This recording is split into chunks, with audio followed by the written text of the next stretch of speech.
Bom, primeiro o servo, Dudu.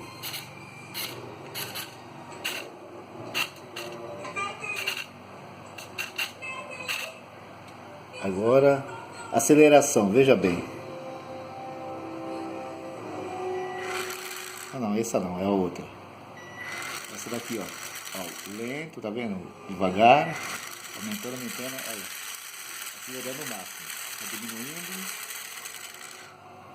Tá?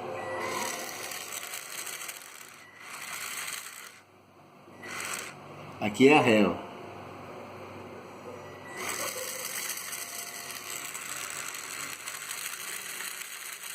Então, ela é mais fraca que a aceleração, né? Agora a aceleração, aumentando. Tá vendo? É bem mais forte do que a ré. Porque tá em 12 volts, né? Então tem que colocar a alimentação correta. Mas a ré aumentando, ele é bem mais fraca que a aceleração. Tá perfeito, tá, Dudu? O servo.